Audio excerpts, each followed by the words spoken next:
grab hold of the starting job. Yes, but I don't think we're going to know which one until we get deep into August. Now, I think, we tracked the reps everybody was getting at practice throughout the OTAs and minicamp. But when you talk to people there, they just want to make sure everybody got what they needed. And that, Kenny Pickett, we find out if he has the goods to be the starter. Joe Flacco, they back him off a little bit. He's 40. He may not need as much. The rookies, SHEDEUR, Sanders, and Dylan Gabriel, what do they need to learn to make the transition from the college game to the pro game? That's what the spring was about for the Browns quarterbacks. Now, SHEDEUR Sanders has moved from social media celebrity to on-field standout, and ESPN now lists him among its first-team candidates. Reactions are split. Some fans are impressed while others are skeptical. Whether this reflects Deion Sanders' long-term strategy or simply SHEDEUR's rapid development, the story is drawing widespread attention. Here's a look at what led to this moment. They never planned on taking him. The problem is, like Ocho Cinco said, you got somebody that has endeared himself to the locker room. And guess what? The difference between him and Tim Tebow, the biggest one, is he can play. He can throw the ball. Tim Tebow running around being an H-back. He can throw the ball. And he's done everything he needs to do. He ain't saying nothing. He ain't rocking the boat. He ain't mad about the reps. He ain't mad about none of that. All the people out there want to see is this, like Tyvis said earlier. We want to see what he can do with Jerry Jeudy. Online reactions are sharply divided. Some fans strongly support Sanders, while others argue he is overrated. Traditional analysts cite statistics and claim his recognition comes mainly from his father's name. Sanders supporters are actively celebrating his rise and already predicting a future NFL career. Sports media outlets have made his candidacy a central topic of debate. The discussion now extends beyond statistics and victories to include his marketability, public image, and on-field presence. Sorry, is SHEDEUR Sanders going to get a chance to win this job? Do you believe he gets a legit shot to win this job? Listen, I think, first of all, the action's going to really start in training camp. Like, forget all the OTA stuff. You don't win a job in OTA. The real action starts in training camp. And just like SHEDEUR said, during the mini camp, when it's time to take your rep, you got to make the most of it. Because I think early on, there's going to be a lot.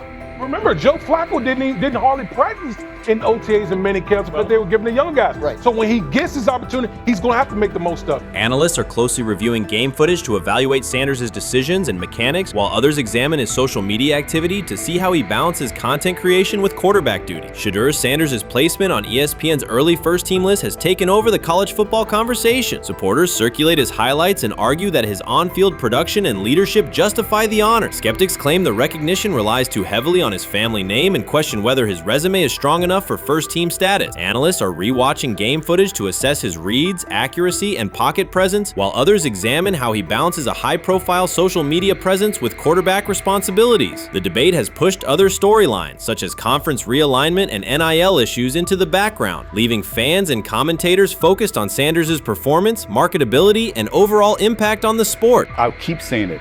I believe SHEDEUR Sanders should play more games than any other quarterback on this roster this year, because he's the only guy that I look at and say they might have something here. Because I'm telling you right now, they left night one of the draft saying we are taking our quarterback next year. So it's on SHEDEUR or Dylan or Kenny, probably not Joe, to change their mind. To change their mind. But you got to find out.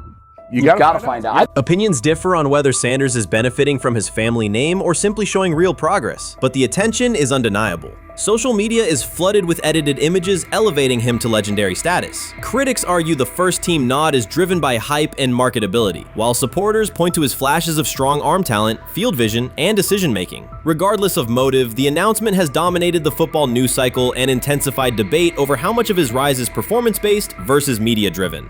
Highlight reels rarely show Sanders' turnovers, late-game mistakes, or inconsistent stretches. Being named to a first-team watch list suggests sustained dominance, something Sanders has displayed only in flashes. His selection appears driven as much by brand recognition and media appeal as by performance. ESPN's decision has intensified debate. Data-driven critics post statistics that question his resume, while passionate supporters predict awards and future NFL success. Commentators recall a time when first-team consideration required years of proven excellence. Yet many fans already see the announcement as confirmation that Sanders is on track for major college football honors. SHEDEUR Sanders has earned first-team reps when training camp commences later in July. I'm not saying like he's the first guy up when you do 11 on 11s, day 1, 2, 3, 4, 5 at training camp. I'm not necessarily saying that.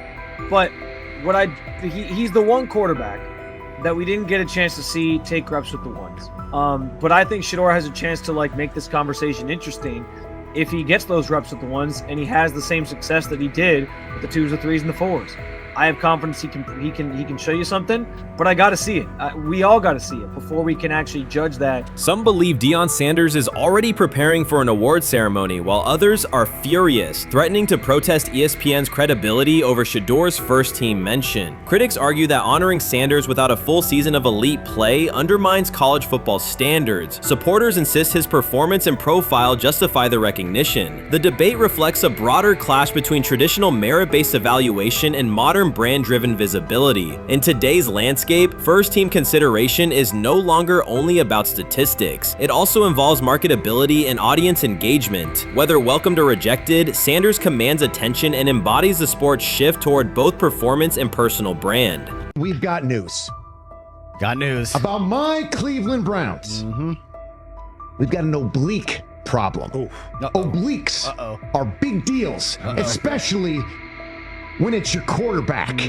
Now, he might be 4th on the depth chart, but he was number 1 in the preseason game last week, and he did a great job. 138 yards, 2 touchdowns. SHEDEUR Sanders has an oblique injury. That is not good. I do not like this.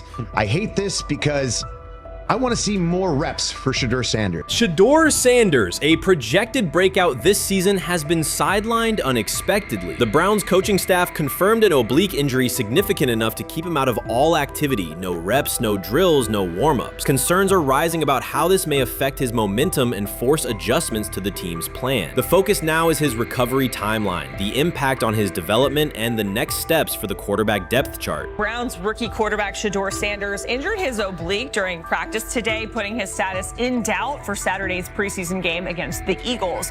He's the latest quarterback on Cleveland's roster who has dealt with a health issue, joining fellow rookie Dillon Gabriel and Kenny Pickett. Sanders, who is trying to fight his way up the Browns' depth chart, started the preseason opener last week and threw 2 practice. So how concerning is this for SHEDEUR as he is trying to, again, make his way up the depth chart, be QB2, potentially QB1 in the future? Dillon Gabriel taking SHEDEUR Sanders' QB1 spot after Sanders suffers an oblique injury is more than a roster change. It signals the staff is choosing urgency over efficiency. You do not replace a quarterback operating near a 70% completion rate with one coming off a 32% outing unless the decision is driven by desperation or poor evaluation. That is not strategy, it is avoidable loss of production. The impact on accuracy, timing, and drive sustainability is clear, and the difference is apparent to anyone watching. Well, here's what we know. I mean, after practice, Kevin Stefanski, the head coach of the Cleveland Browns, was not available to the media, but I did talk to him on the field as the players were coming off, and he told me that SHEDEUR Sanders complained of oblique soreness during the warm-ups this morning. SHEDEUR Sanders' absence isn't just a gap in the lineup, it's a setback for the entire offense. He thrives under pressure and makes throws others won't attempt. When he's healthy, every pass has intent, every drive has rhythm, and opposing defenses know they're in for a long day. Replace him with Dillon Gabriel and the defense senses an opening. Corners press tighter, safeties cheat down, and linebackers blitz more aggressively because they don't expect the same timing, velocity, or accuracy. Yes. I mean, yeah, I'm a fan. I'm not even going to try to hide it. Rich, you guys are fans. Like, you guys talk about the Cleveland Browns quite a bit. Yeah, it's almost annoying to me. It aggravates people. Like, people don't like the fact that Rich talks a lot about They must love I'm here. But it's like, you have a friend, and that friend's child is following in the family's footsteps. You want them to do well. I don't know why people have such an issue. I know Rich is supposed to be impartial, but it's kind of hard when you have that type of tie to it. But yeah, I'm rooting for SHEDEUR, man. And Dillon Gabriel's 32% completion rate isn't just poor, it's untenable at this level. A number that low needs no context. It means 2 misses for every completion. Weather, opponent, and play calls are secondary when efficiency is that limited. That output does not sustain drives or keep the full playbook viable, yet he is starting while SHEDEUR Sanders is sidelined. The contrast is clear. Sanders brings accuracy, timing, and command. Gabriel's recent performance reflects inconsistency and missed opportunities. Choosing Gabriel under these circumstances reduces offensive reliability and invites defensive pressure. It is a decision that sacrifices efficiency and field position. So it'll be interesting to see what happens with Dillon Gabriel, but to the SHEDEUR Sanders point, it is unfortunate because I thought he was gaining some momentum. I know the practice that they had before they left for Philly, Daniel Oyefusi reported that he actually took the most reps of all of the quarterbacks. And that was the first time that had happened. It was the first time that he had went ahead of Dylan Gabriel, practicing with the twos, etc. So, like, coming off that stout performance against the Carolina Panthers, he was gaining momentum. If this were a clean evaluation, there would be no debate. SHEDEUR Sanders is the clear choice. He's accurate, composed, and consistent with a track record of high-level production. Dylan Gabriel remains a question mark, and not the kind that stresses defense. He's the kind that makes coaches consider leaning on the run to limit risk and protect field position. The reality is that injuries create openings for players who haven't earned them. Gabriel has stepped into QB1 while Sanders is out, but that reflects circumstance, not superiority. We don't know the severity of this oblique injury and whether it will even keep him out of Saturday's game against the Eagles. As for moving up the depth chart, I'm the Browns preseason sideline reporter. I was there Friday night when he burst onto the stage and set the NFL world buzzing. And yes, his demeanor was tremendous. His poise was tremendous. He did the things that were asked of him. But at the end of the day, he wasn't actually asked to do all that much. The real concern is how this could attach to SHEDEUR Sanders' reputation. The NFL is unforgiving about availability. An oblique injury for a quarterback isn't minor. It affects mechanics, torque, and timing. Even with a strong return, the injury-prone label can linger. For the Cleveland Browns, or any team seeking stability under center, that perception is toxic. Teams don't want a player they fear won't make it through October. That's the risk. Talent doesn't always overcome league politics. Once questions about durability start, they rarely fade. They surface in contract terms, roster decisions, and sideline evaluations. So SHEDEUR Sanders is injured again? If you were following along on social media today for the Browns' first joint practice in Philadelphia against the Eagles, wow, you were in for a tumultuous ride. I mean, all the reporters, both Browns and Eagles reporters, were pretty much flabbergasted at the fact that SHEDEUR Sanders was taking 0 team reps during the day, and even Tyler Huntley was getting team reps instead of SHEDEUR. And then it came out, obviously, everybody's speculating. There's people calling for Kevin's jobs, and before I go any further, I don't blame anybody, ever. Meanwhile, Dylan Gabriel's numbers should be sidelining him, not elevating him. A 32% completion rate isn't a dip, it's a warning sign that points to issues with field vision, timing, and receiver cohesion. That's the quarterback taking snaps while SHEDEUR Sanders is out. Put their work side by side and the gap is obvious. Sanders shows consistent placement, timing, and footwork that reflect high-level execution. Gabriel's recent output introduces variability that shrinks the call sheet and stalls drives. You can't claim the priority is winning while starting a quarterback who isn't reliably delivering routine completions. Fans recognize it, receivers lose confidence and tempo when targets are off, the offensive line's urgency fades when protection doesn't translate into productive throws, team belief in the quarterback is fragile, and once it erodes, a season can come apart quickly.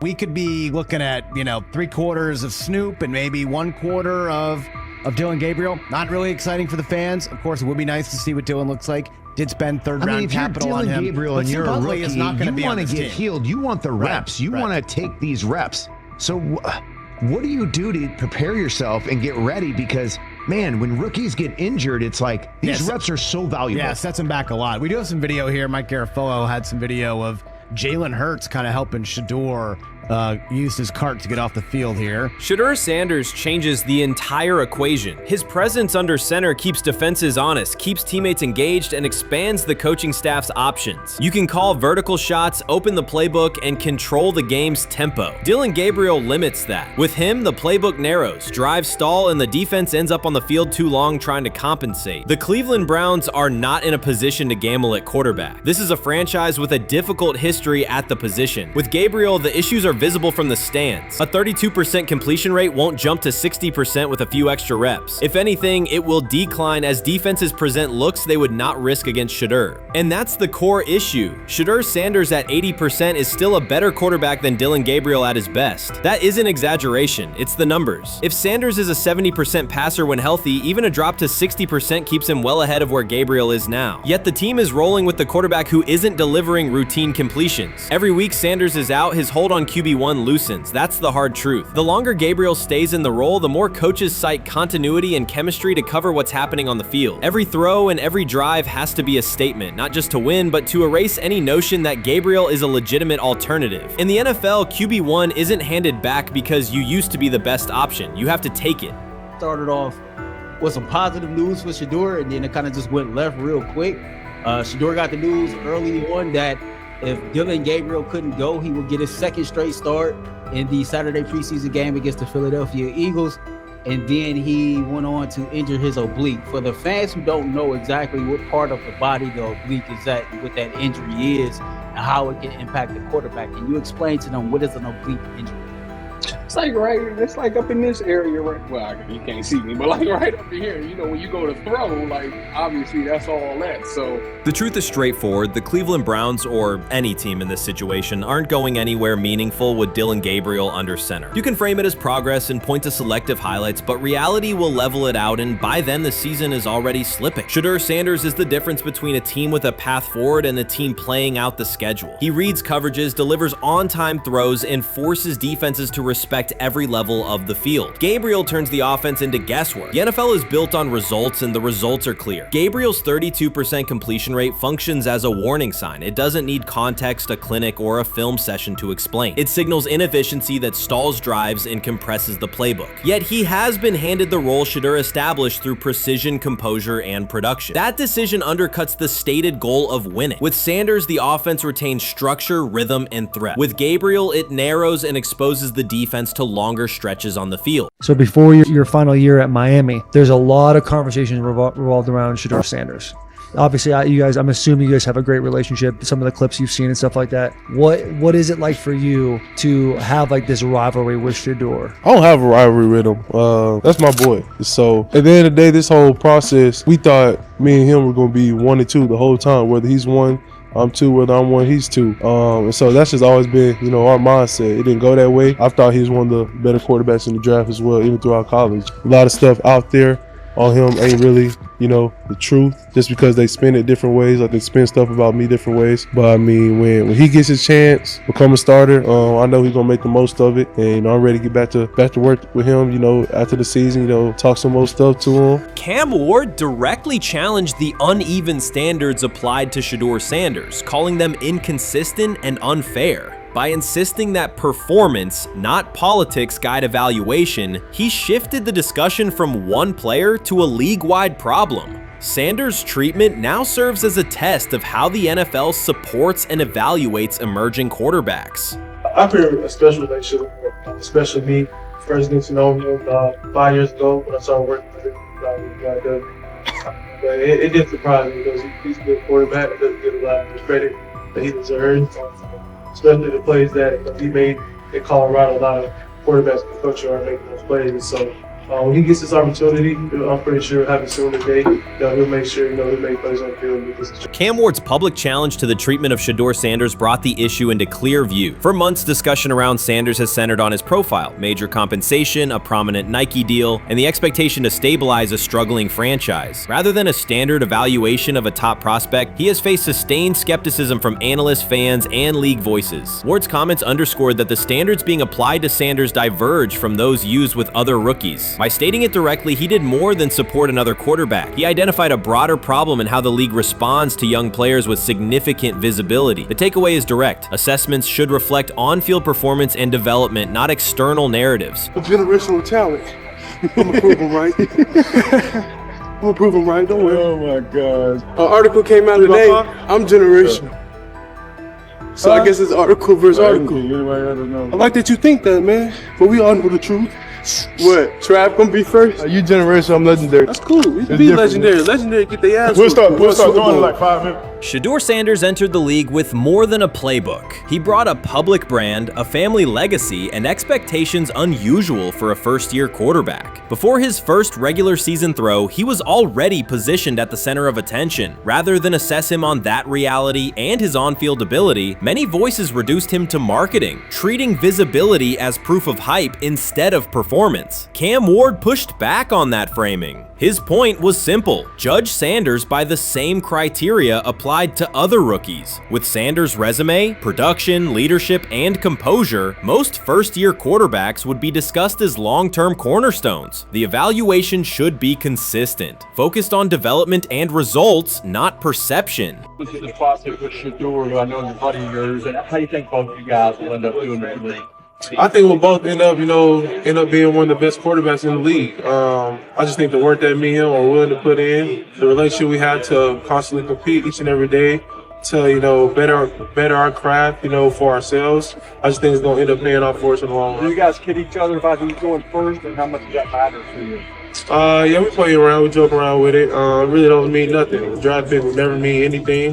At the end of the day, you got to show whether you can prove each and every Sunday. You can't just do it 1 year. Disrespect shows up in two patterns. First, SHEDEUR Sanders is repeatedly framed through his father, Deion Sanders, as if lineage erases his own work. Discussion drifts to pedigree instead of what the film shows. Second, his visibility is treated with suspicion. His audience reach, partnerships, and ability to lift ratings are labeled hype rather than recognized as value. Instead of acknowledging that he drives demand and expands the stage for his team, critics call it an unfair edge. The result is a skewed evaluation. Star power is held against him while on-field production gets pushed aside. The standard should be consistent. Assess the tape and the development, not the last name or the attention it brings. Well, Ward, were microfacts. Cam Ward's remarks went beyond defending SHEDEUR Sanders. They confronted how the league manages star power. The reality is simple. The NFL markets visibility, but resists it when a player doesn't follow the expected script. Rookies are supposed to be quiet, deferential, and grateful for limited leverage. Sanders arrived with leverage, brand reach, major endorsements, and confidence. And that presence was recast as entitlement. Instead of treating those factors as earned advantages, much of the commentary used them to diminish him. Ward called out that contradiction. The same influence the league sells to audiences is criticized when a young player exercises it. His point is a standards problem, not a personality dispute. Evaluate Sanders on his preparation, leadership, and results. Don't penalize him for having a platform or for using the leverage that the modern NFL itself helps create. Now it sounds like the Cleveland Browns are going to all but imprison SHEDEUR Sanders in the football sense of a very talented rookie quarterback who obviously needs reps, who needs an opportunity, and who now, barring some miraculous luck, will not get the opportunity to play in a single real game. I'm sure many around the NFL are celebrating as we speak.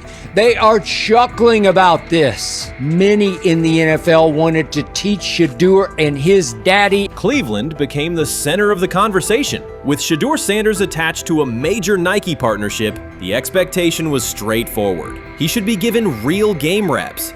The Browns instead leaned on Joe Flacco as the default choice, treating stability as the safer path while sidelining a quarterback with clear cultural and commercial pull. Each week Sanders didn't see the field, scrutiny grew. Commentary questioned the value of his contract environment and relevance, and fan debate shifted from development to doubt. That wasn't measured evaluation. It was a delay framed as prudence that eroded confidence in the process. Cam Ward reset the terms of the debate. He pointed to an uneven standard. When veterans or other young players secure significant endorsements, it's considered smart business. When Sanders does it at scale, it's recast as ego or hype. Even the scope of his off-field agreements became ammunition against him rather than evidence of market demand. Ward's position is simple. Use one standard. Assess Sanders on preparation, decision-making, and progression, not on discomfort with his platform. Treat visibility as an asset, not a disqualifier. The issue isn't attitude or branding, it's the consistency of the evaluation. Ward called it directly. The treatment has been unequal, and it should be corrected by aligning opportunity with performance criteria.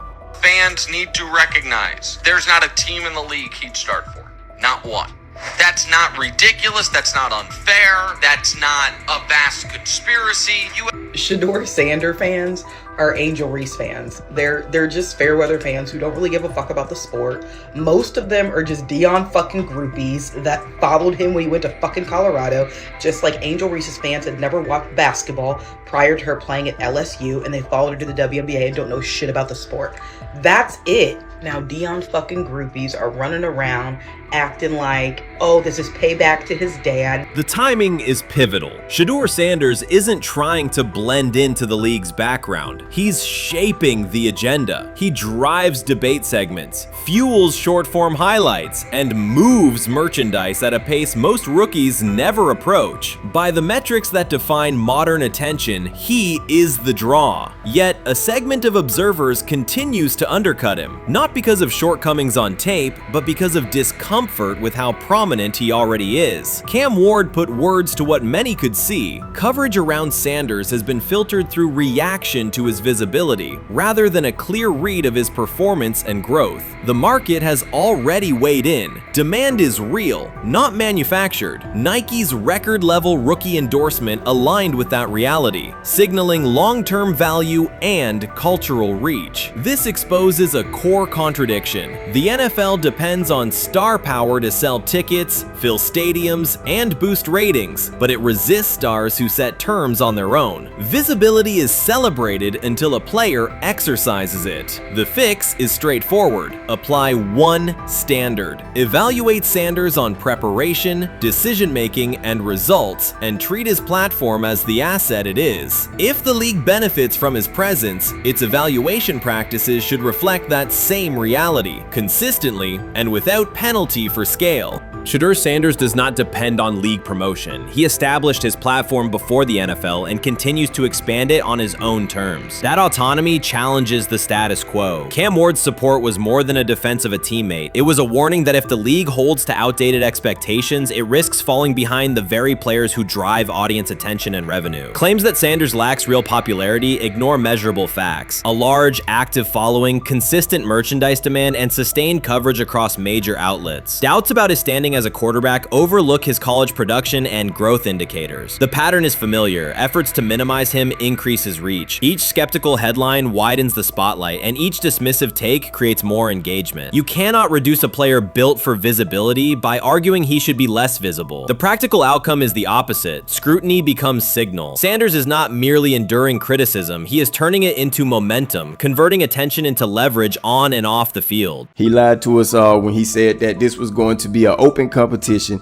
a four-man open competition when it comes to the QB situation up there in Cleveland, in which, from the looks of it, all we've seen it be was a three-man race. The only people that has been getting reps in with the first team or with the veterans are Joe Flacco, Kenny Pickett, and Dylan Gabriel. We've never seen my boy SHEDEUR Sanders get a chance to get in. Even with him doing the things that he has been doing up there, he has yet to get in with the... SHEDEUR Sanders was caught off guard by Coach Kevin Stefanski's recent remarks, which have sparked talk of bringing in another starting quarterback. Commentators are debating whether Stefanski's comments reflect eroding confidence in Sanders or a brief lapse in judgment, but the rookie now faces intensified scrutiny over his role. The Browns, we got an analyst that says that SHEDEUR Sanders should have some kind of a ban? Banishment of some kind? Come again? Say what? For what? And we've got, this would be more troubling. If I'm a Browns fan, and this is where we're going to start, potential dissension in the ranks of the front office and the coach. And over what? Quarterback. When a program's headline quarterback suddenly becomes the subject of sideline murmurs and quiet searches for replacements, the situation is unmistakable. It's a breach of trust. SHEDEUR Sanders, the passer who put Colorado back in national conversations with his production and profile, has just received a clear message that his job security is in question. Coach Kevin, the assistant previously considered to be in Sanders' corner, made remarks that ignited speculation about changing quarterbacks. Fans, analysts, and even Deion Sanders are now reassessing the team's unity and its true plan for the position. The comment was no accident. It was a deliberate signal that the staff may soon elevate a backup. For perspective, SHEDEUR Sanders did not step into ideal conditions last season. He was sacked so often that Colorado could have dedicated a locker to every opposing edge rusher who reached him. Could I possibly go to bat for Kevin Stefanski as a great head coach? No, I couldn't. Could you go at bat against him, saying he's a horrible head coach? No, I can't. I think that's why we fall in the middle. I think that's why in a lot of these discussions, and that's why a lot of the rankings, you see him right now in that 15 to 20 range, somewhere in that middle pack of NFL head coaches. I've said earlier, Kevin Stefanski has already been given more head coaches than any coach I've ever seen in Cleveland. Starting with the decision to move on from Baker and him clearly still having another level to get to in Tampa. Last season, SHEDEUR Sanders often had to operate behind an offensive line that provided minimal protection, yet he still delivered precise throws and critical drives. At times, he seemed to be carrying a struggling roster almost on his own. Despite the constant pressure, he never complained, never threatened to transfer, and never acted entitled. He remained with Colorado because he trusted the program, trusted his father, and believed in the team's larger mission. That loyalty is why Coach Kevin Stefanski's recent statement that the quarterback competition is wide open struck so sharply. The remark implies that Sanders' starting role is insecure, as though the player who absorbed countless hits while holding the offense together is simply another name competing with walk-ons and first-year athletes who are still learning the cadence. This goes beyond ordinary coach language about fostering competition. It introduces genuine uncertainty about the staff's confidence in Sanders and invites speculation that Colorado is actively assessing outside options through the transfer portal. By characterizing the position as vacant, Stefanski has planted seeds of doubt that could quickly evolve into rumors and undermine the stability of the locker room. I'm sorry, but when it comes to quarterback, I'm gonna defer to my head coach, generally speaking, especially one with Stefanski's track record and how he's viewed across the league. So this is interesting because it tells you Kevin Stefanski's not a SHEDEUR Sanders guy. And it also tells us who made these picks. Exactly. The Cleveland Browns made a rather awkward decision in the NFL draft, opting to take quarterback Dillon Gabriel in the 3rd round well before he was expected to fly off the board. Then 2 rounds later, the Browns took fellow quarterback SHEDEUR Sanders. So what exactly is going on? Discussion has begun about whether Colorado is actively evaluating another quarterback and preparing for life after SHEDEUR Sanders. Analysts are debating whether Coach Kevin's move is calculated strategy or a misstep that jeopardizes team stability. Sanders remains a top NFL prospect, Deion Sanders' son, and the program's public face. His highlights dominate social media and his jerseys outsell the team's victories.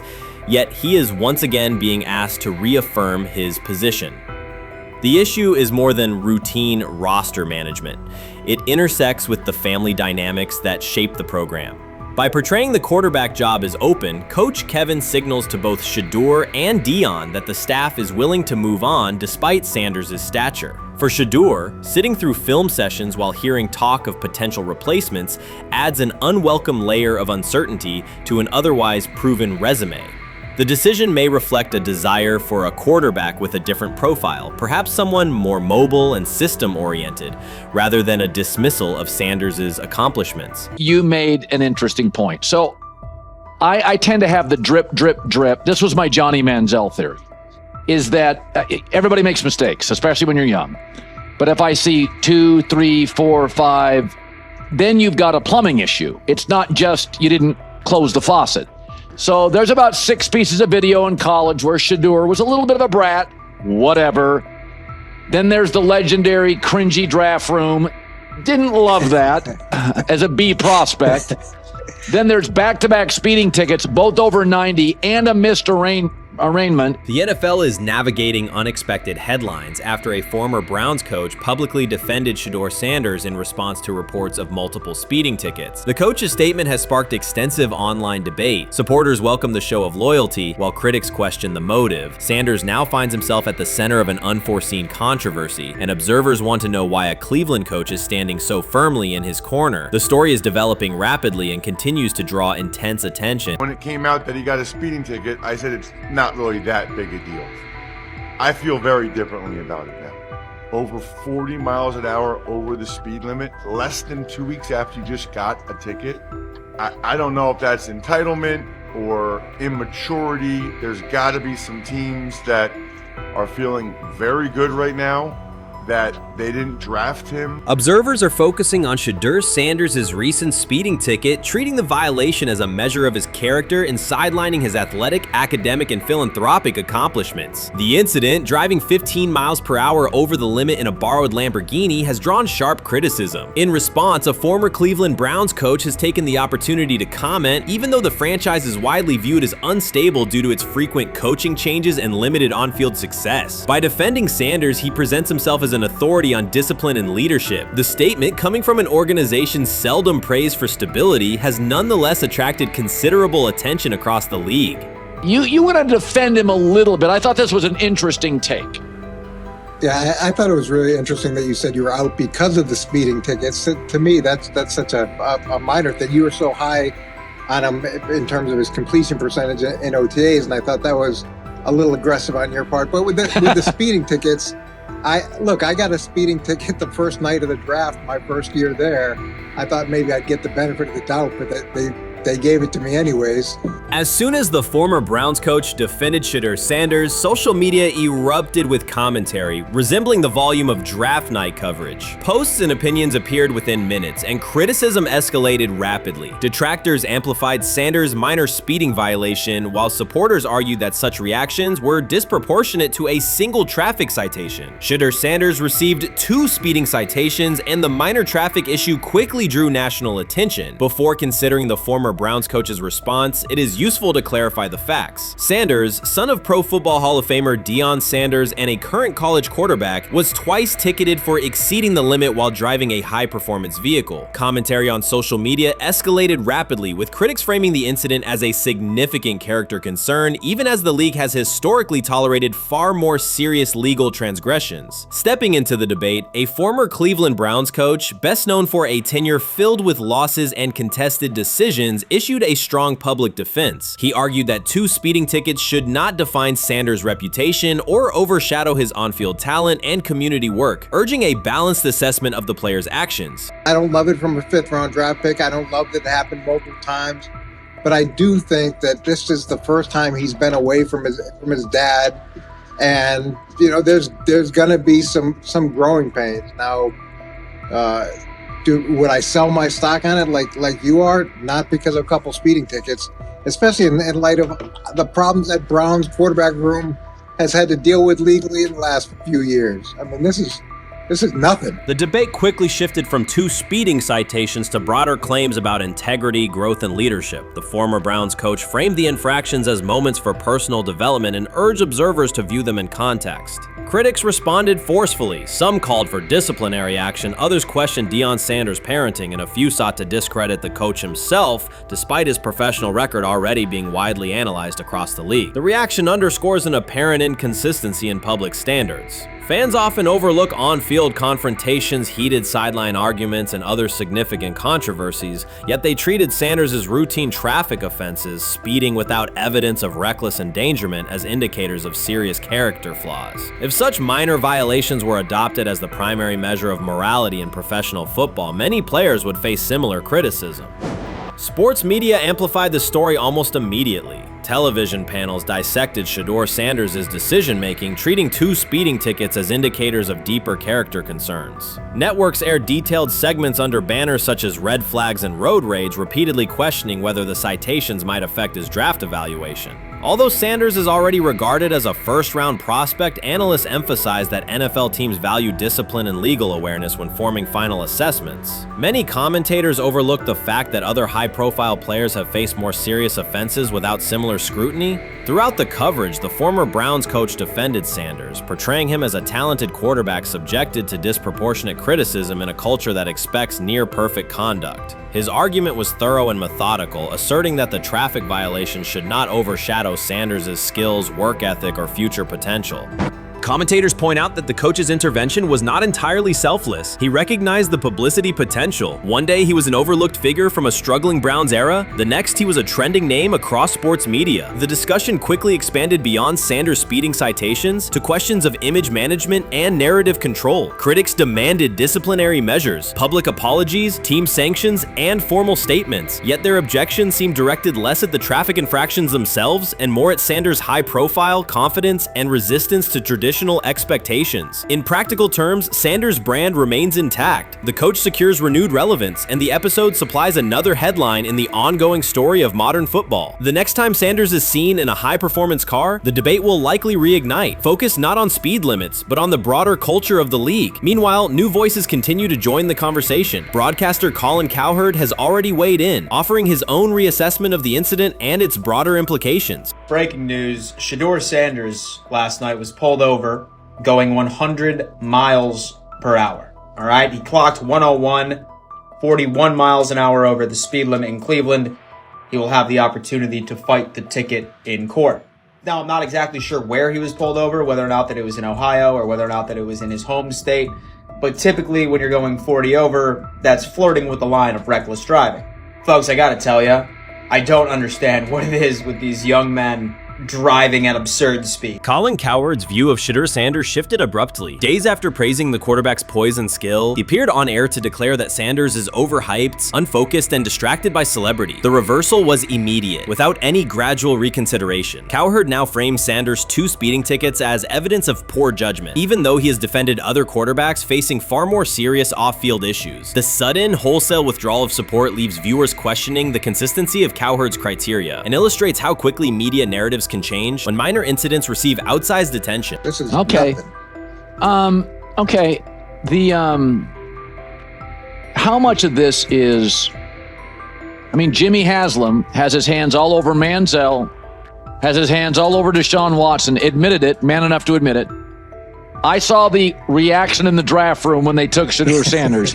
Pretty obvious it wasn't the coach and the GM's pick. How much is this? This team has 8 last place finishes in 13 years owning it. How much of this is we don't have a very good owner here like Washington, D.C. and the Commanders? Yeah, I didn't love the owner stepping in and saying, you got to take this guy in the 5th round.